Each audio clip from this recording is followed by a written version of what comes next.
अध्यक्ष महोदय, आता आत्ताराम साहेबांनी आणि अनेक आमदारांनी खावटी अनुदानाच्या बाबतीत विषय मांडला। अध्यक्ष महोदय, आदिवासी भाग महाराष्ट्रामध्ये खूप मोठ्या प्रमाणात आहे, पण माझ्या मतदारसंघामध्ये तो आदिवासी भाग नसला तरी तिथे अनेक एसटी समाजामध्ये असणारे सब कास्ट तिथे आहेत, जसं पारधी आहे, इतरही आहेत। रोजी पॉइंटेड या प्रश्न। तर अध्यक्ष महोदय, मंत्री महोदयांना या ठिकाणी मी विनंती करतो की गेल्या सरकारने जेव्हा खावटी अनुदान दिलं होतं तेव्हा माझ्या मतदारसंघामध्ये ते अनुदान पारधी समाज व इतर एसटी समाजामध्ये येणारे जे कोणी लोक असतील त्यांना आम्हाला शोधावं लागलं, तिथं त्यांचं नाव घ्यावं लागलं, मग त्यांना ती मदत देण्यात आली।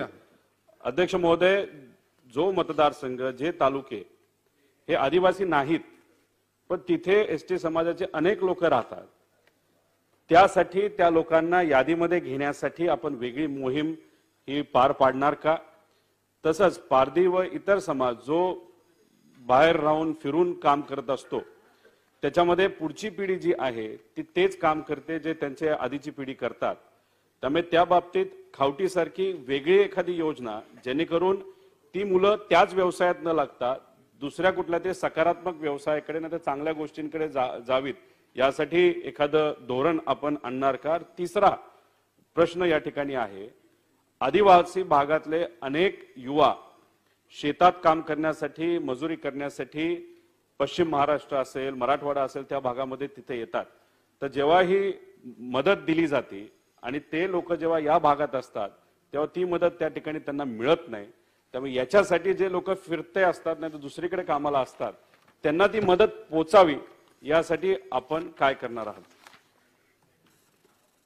अध्यक्ष महोदय, आपण आपल्याकडे सेन्सेसचे आकडे आहेत, त्या आकड्यावरून आपण हे योजना राबवत असतो, त्याच्यामुळे शोधण्याची गरज नाही। दुसरं, ही योजना आपण पावसाळ्यामध्ये राबवतो आणि पावसाळ्यामध्ये राबवतो त्यावेळेला सर्वसाधारणपणे ते लोक घरी असतात आणि घरी असल्यामुळे त्यांना ती योजना त्या ठिकाणी मिळते आणि त्यामुळे मला वाटतं। आणि तिसरी गोष्ट, जे काही विद्यार्थी इकडे तिकडे असतात तर आम्ही धोरण स्वीकारलंय की त्या विद्यार्थ्यांना काही व्यवसाय करायचा असेल किंवा नोकरीमध्ये यायचं असेल तर त्यांना आम्ही ट्रेनिंग देतो आणि ट्रेनिंग दिल्यानंतर त्यांना व्यवसाय करण्यासाठी सुद्धा फंड उपलब्ध करून देतो।